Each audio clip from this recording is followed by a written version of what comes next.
Hi guys, it's Reagan, and today I'm gonna film my October wrap-up and kind of a November TBR, because honestly, it's gonna be really mini and it's gonna be at the end. But, you know, okay, let's get on with the video. This month I had a fantastic reading month, and it's, yes, I did read more books than I expected to read, but the main reason why I feel that way is because all the books I read, I loved. They were all fantastic. So I'm just gonna go ahead and jump right in and tell you the books. The very first book I read this month was The Diviners by Libba Bray, and I had been saving this book for October since I bought it in like early August. I mean, I have to say I enjoyed this book more than I even thought I would. I went in apprehensive because I'm not the biggest fan of the 1920s, but honestly, after 100 pages in, it didn't even bother me. In fact, I felt like it added to the overall atmosphere of the book. If you didn't know, this is a historical fiction occult book set in the 1920s where there's a mass murderer going around, and basically the main character has to kind of try to figure out what's going on, and it does deal with magic and things like that. It's so good. I really enjoyed it, and I'm really excited for the next book that came out. And this book is almost 600 pages, and I read it in like 4 days.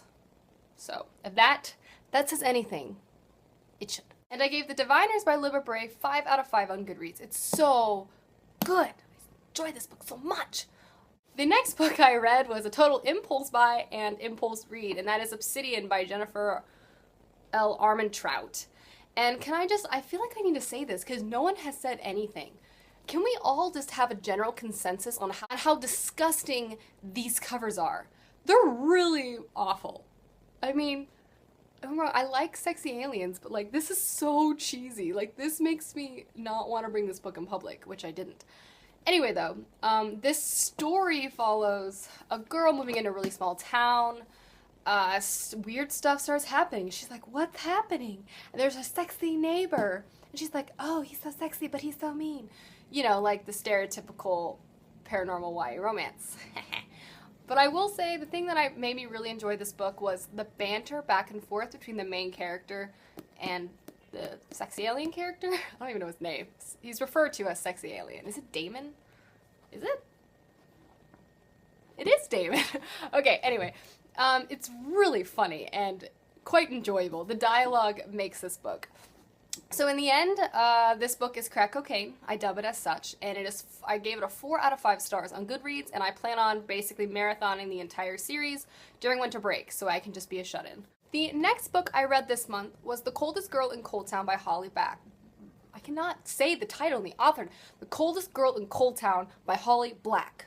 High five, Reagan. This is a vampire novel, but it took a really interesting spin on the stereotypical vampire novel. What I mean by that is, basically our main character lives in a world where vampirism is like a disease, and they've been quarantined off in society in areas called cold towns, and basically once you've been quarantined to cold town, you can't leave, and our main character goes into cold town, and that's kind of the main, like, oh no, how's she gonna leave?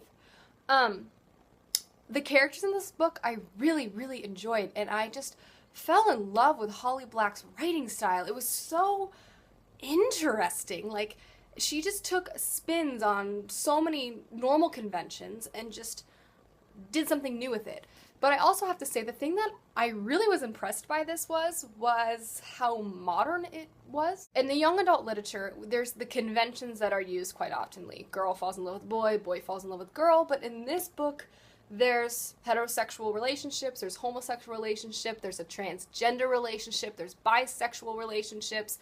It just kind of covers all the bases, and I think that's very modern of this book and the author to include, because your audience isn't all heterosexual people, females or males. It encompasses a lot of people, and I just was really impressed by that, honestly, because I thought it was kind of risky of her, but in a way that, you know, it goes outside of the norm, but I appreciated that she did it quite a bit. So yes, I gave Holly Black's The Coldest Girl in Cold Town a 5 out of 5 on Goodreads. Super good. Super good. Next book I read this month was House of Hades by Riordan. I just love this book. Like, I just love this series. I've been reading Percy Jackson's series for 7 years now, and it just makes me really happy. And this book is the 4th book in the Heroes of Olympus series, so it continues on the story nicely. I cannot actually describe any plot points without spoiling everything, so I'll refrain from doing so. But I will say a few things that are non-spoilish, but people who have read it kind of know what I'm talking about. I loved the character Bob so much. Like, he was my favorite. I really enjoyed that Rick Riordan included that particular moment with Nico in this book. Again, I think a ballsy move by a really popular author to include something like that, and I appreciated it because it's realistic. So yay, authors, for being socially pragmatic. I appreciate it. Naturally, I gave House of Hades by Rick Riordan 5 out of 5 on Goodreads. Next book I read this month was Never Fade by Alexandra Bracken, and this is a sequel to The Darkest Minds, and if you don't know how much I love The Darkest Minds, I'll tell you now. I love The Darkest Minds. So good. And this is the sequel, so I'll kind of give a premise. It continues on the story of The Darkest Minds quite well, and it kind of eases you into the story really well. And there's one thing I really appreciate about Alexandra Bracken's writing in both of her stories, and this isn't really a spoiler, it's just that there's always something going on. Like, I feel like it's just like boom, boom, like so much happens in one book, in either of her books, just so much happens. There's never like, you know, like a serene moment, you know, where everyone's like chilling and relaxing, and if there is, it lasts like 10 pages and then shit hits the fan yet again. You know what I mean? So I just really appreciate the fact that it's constant going.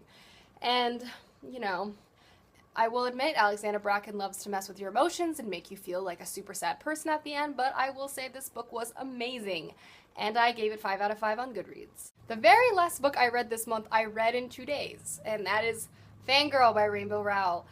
This book has been extremely hyped on BookTube and extremely loved on BookTube, and it's really easy to see why.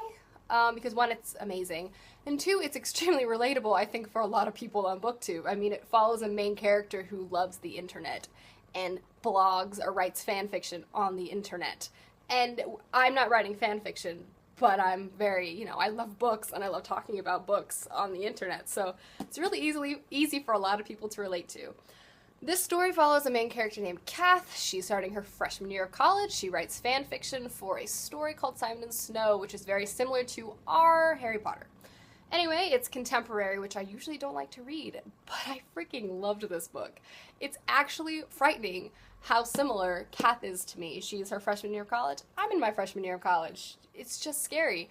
The only difference is, where the hell is my Levi? I mean, seriously, college gods, did I sacrifice the wrong animal to you this morning? Okay, that was strange. Also, her roommate in this book is named Reagan, and that tripped me out so much because, I mean, my name's not uncommon, but I've never read it before in any sort of literary fashion, and it was weird. But I will say I loved the character, so that makes me happy. And I gave Fangirl by Rowell 5 out of 5 on Goodreads. And you might have noticed a trend. A lot of 5 out of 5s this month. Like I said, I had a great reading month. I loved everything I read. I was happy. I was satisfied through and through. So, I guess I'm going to move on to my very, very small TBR pile. It's small not because I don't plan on reading a lot. It's small because I have no idea what I want to read at all. I'm almost like afraid I'm going to go into a book hangover due to the fact that I read so many great books this past month. Currently, I am reading The Friday Society by Adrian Kress. I'm like 40 pages in. It's entertaining, steampunk, girl power kind of book. So hopefully I'll like this and read it fast. But we'll see. And the only other book I have planned out to read this month is More Than This by Patrick Ness, because Patrick Ness and this book is going to be amazing, obviously. So I'm going to read it. You know, yes, okay. Alrighty guys, there is my October wrap-up and November TBR. Hopefully I'll see you soon with the book haul. That just happened. That actually just happened. Okay, bye.